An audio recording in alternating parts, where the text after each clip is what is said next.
More grammar. So Anne B has this sentence that she's analyzing from Peikoff's grammar course, and I'm going to analyze it.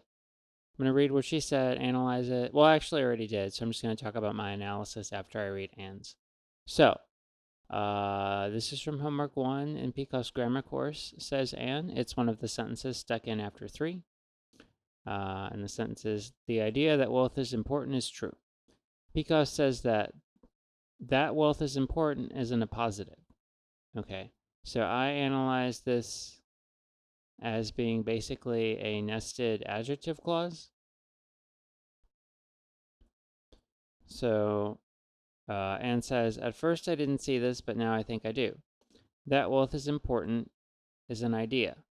You could say, the idea is true, or that wealth is important is true. Already I want to correct myself because I don't think I necessarily analyzed this completely differently. I just didn't call it in a positive. Like I get, actually now I looked up again what a positive is, and maybe I did analyze it completely differently because I looked up a few definitions and they roughly seem like you're talking about a noun or a noun phrase that sits next to another noun to rename or describe it in some way. And you've got like, don't leave your shoes there, or my dog Ollie will munch them, my best friend Lee, yada yada, Dr. Pat, the creator of the turnip brew. Whereas this is like that wealth is important. Wealth is important. That's like a whole clause. That's not just a noun phrase.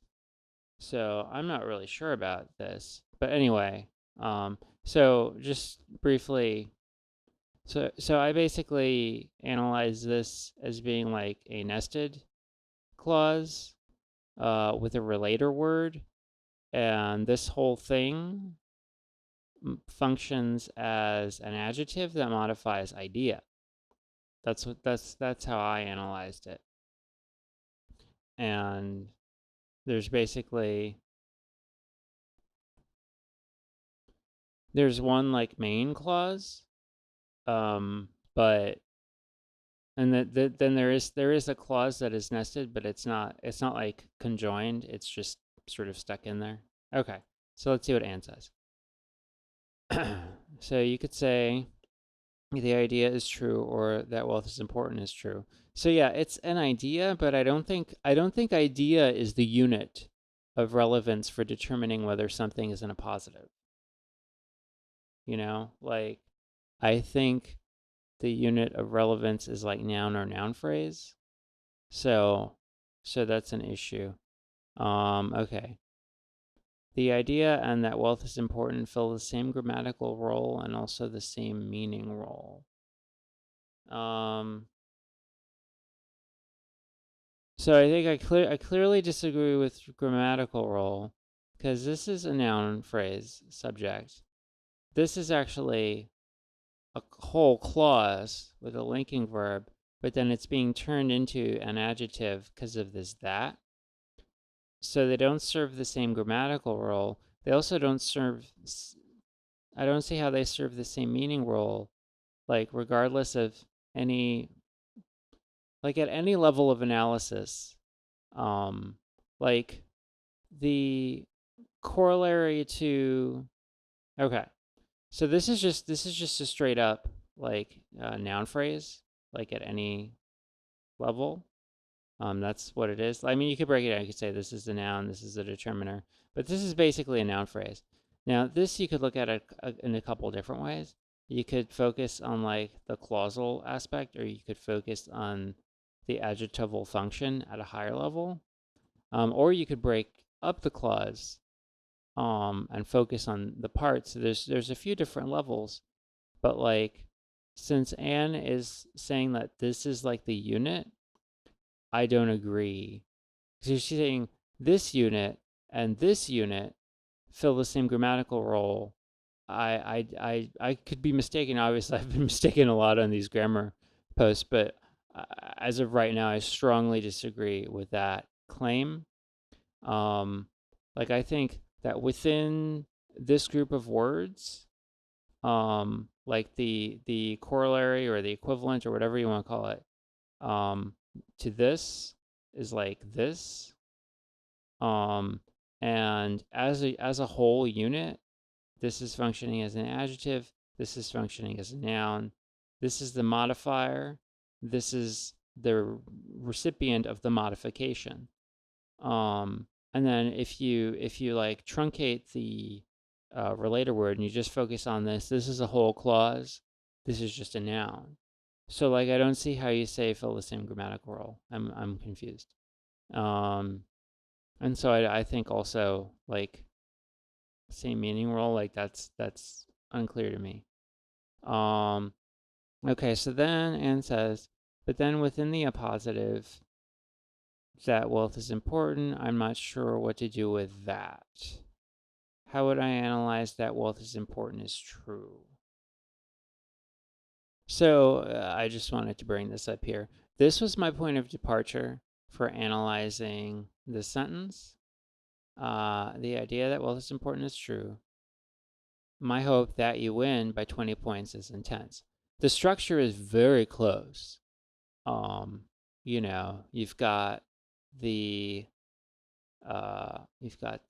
noun phrase at the beginning as the subject, and then you've got that clause, which is qualifying the noun that precedes it, and the clause within here is nested, and then linking verb is, and then an adjective.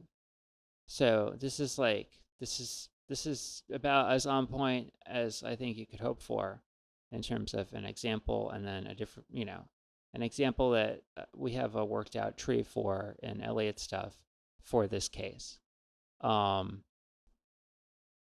So back to what Anne is saying, but then within the appositive, that wealth is important. I'm not sure what to do with that.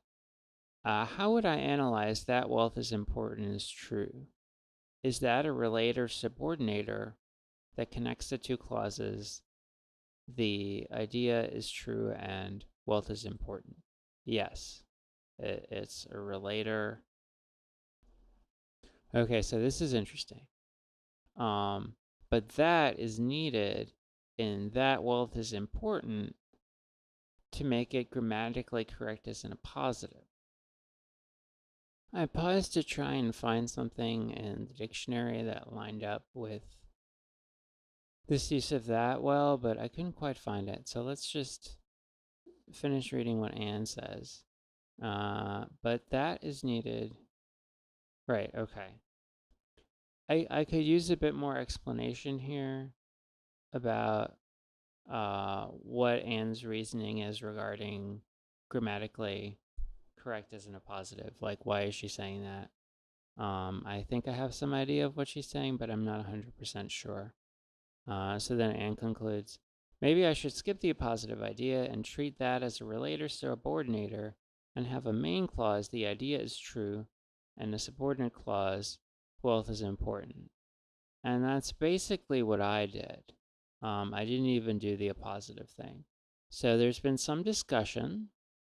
So let's see where the discussion is.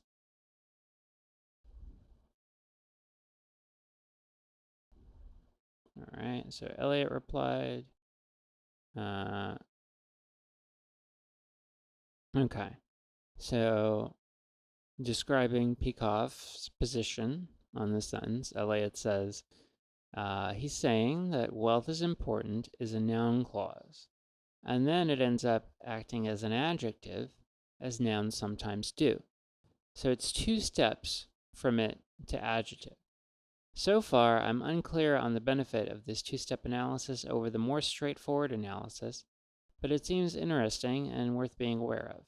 So I am also unclear on the benefit, but I agree it's worth at least being aware of this as a possible framing of the issue. Like, it's good to be conversant in different perspectives. It lets you consult more resources and think about things in different ways if you know how to translate from one perspective to another. So let's see. I don't recall him considering alternative readings and comparing and contrasting their merits. That was the thing he didn't do in general. He generally thought grammar has one clear right answer, without even the need to, for example, say why it's wrong to think that wolf is important as an adjective clause, which I believe is a standard view. Yeah, he wouldn't proactively do that. I think sometimes he would anticipate a certain misunderstanding and then have like a ready answer.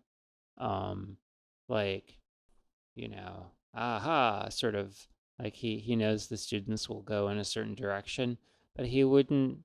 Yeah, I think Elliot is right that he wouldn't sort of preemptively sort of survey the territory of possible interpretations, and argue their merits. He would sort of wait for the students to poke him with disagreements. Is the appositive view possible with all apparent adjective clauses that start with that, where that is not a relative pronoun? For example, does it make sense to read this as using an appositive? My hope that you will eat a mouse is dwindling. That seems possible and not out of the question. Are there cases where it doesn't work at all?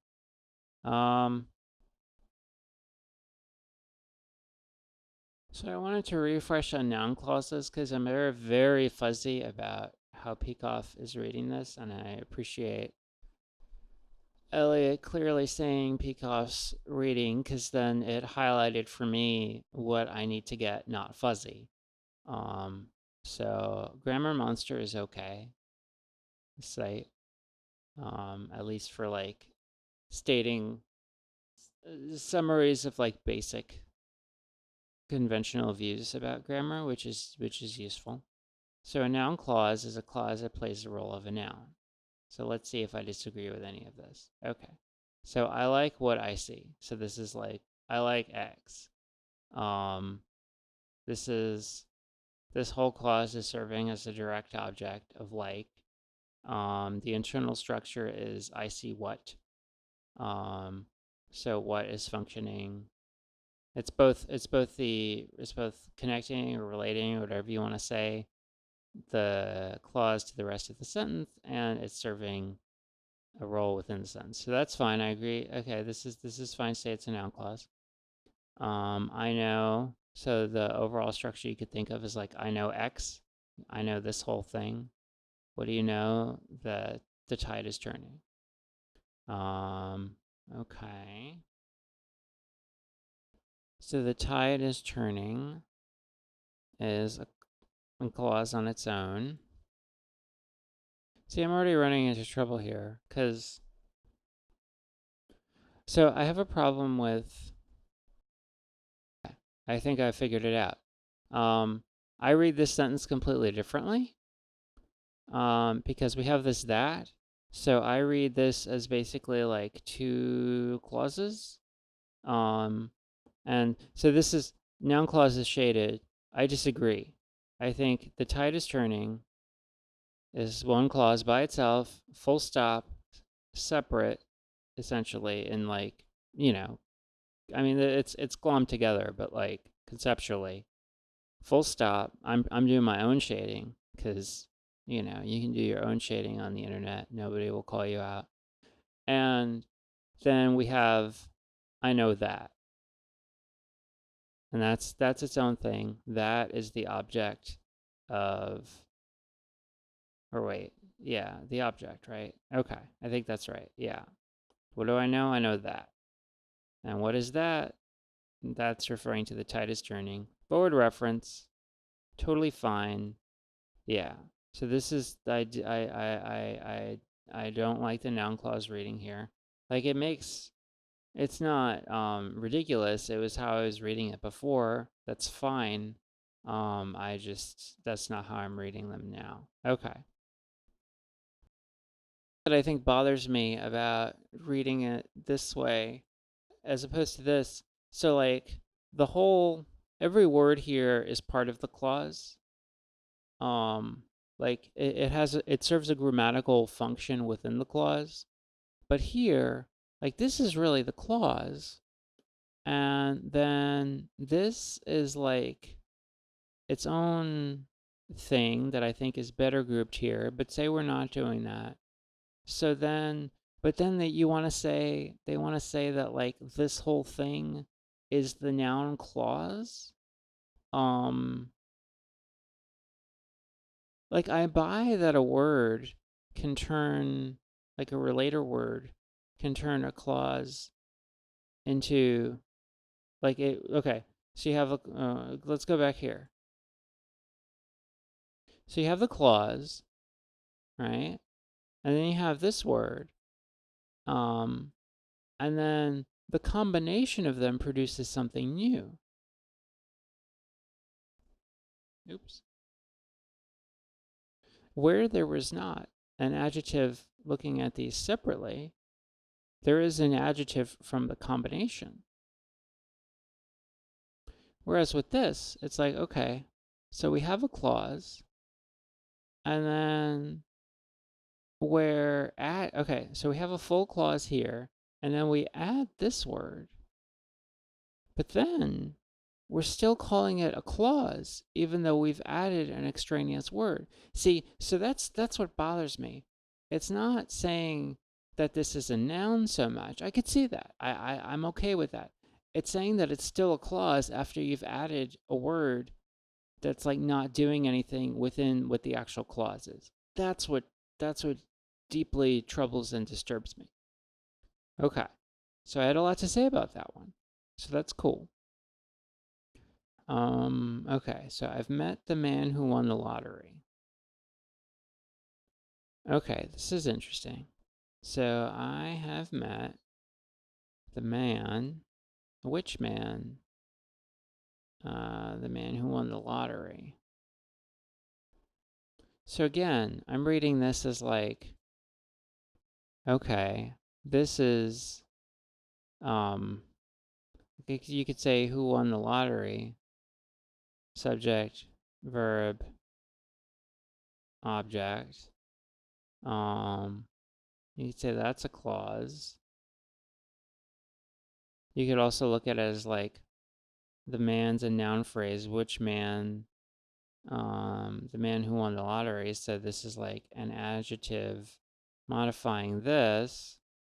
You could look at this whole thing as being an object, but calling this whole thing a noun clause, this whole thing together bothers me because it's like, so I guess it's a similar sort of issue, which is as to this one. It's like, okay, so I could see this as a clause, but then we add another word, we add another noun. So now we have two nouns and a verb and an object, and you still want to call it a clause? Like you've changed the deal, you know? Okay. So Elliot wraps up. By the way, I just Googled some pages about adjective clauses, and the people who make the pages are dumb. They say that is a relative pronoun and don't seem to notice that in some cases it's not acting as a pronoun. Yeah, I'm dumb too because I've had similar confusion. Is that so? Okay, so Elliot's responding. Is that a relator subordinator that connects the two clauses? Yada yada. Yeah, you have to pick one or the other. Relator and adjective clause view, or noun clause and a positive view. They don't mix. Okay, so I think I'm getting a slightly better handle on this, a positive view of this sentence. So it's like, here's an example. Don't leave your shoes there or my dog Ollie will munch them. So it's like my dog, and then the dog is Ollie. And so it's like the idea, and then the idea is that wealth is important.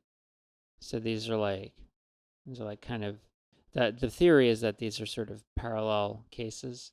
Oh, and this actually says noun clause. Does it have an example of a noun clause? It has noun, noun phrase.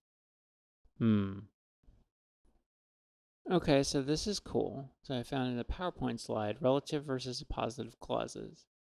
So this has a couple of examples, and it says in a positive clauses, the pronoun that cannot be replaced by a WH pronoun. So you see here in the one it calls relative, you could say the problem which now arises seems to be quite serious. Whereas with this one, you couldn't say the problem which economics is getting worse seems to be quite serious. This has to be that. And then the end to which the clause is attached is not included in the internal structure of the clause. So I guess here it's kind of like the problem, and then that is standing for problem. So problem arises is the internal structure of the clause, or problem arises now if you want to replace and rearrange. Whereas with this one, that is like just connecting, because the actual internal structure is economics subject is getting verb worse. It's a complement, I think. Right. So this I think makes some sense. All right. What page is this on? All right. This is page 4. Oh, this is quite a long one. I'm not going to read this whole thing right now, but I will link it. Oops. No, that's not what I wanted to do. Okay, so they actually say on page 5. So general properties. I think this is general properties of a positive clauses. By the way, like if you're gonna make a presentation, each slide should kind of stand on its own. Like I assume this was given in some sort of lecture, and so they were filling in the details, the gaps, like in the lecture.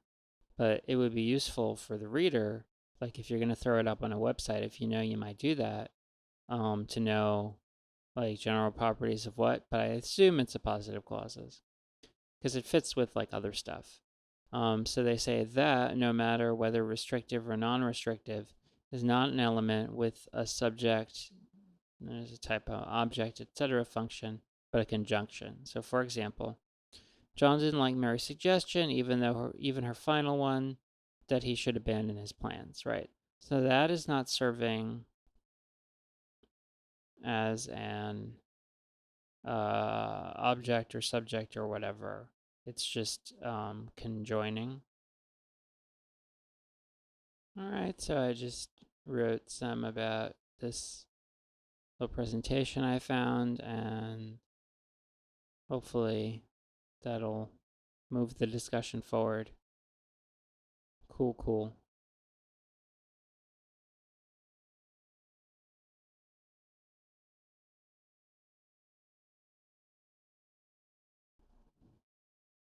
I'm just gonna reply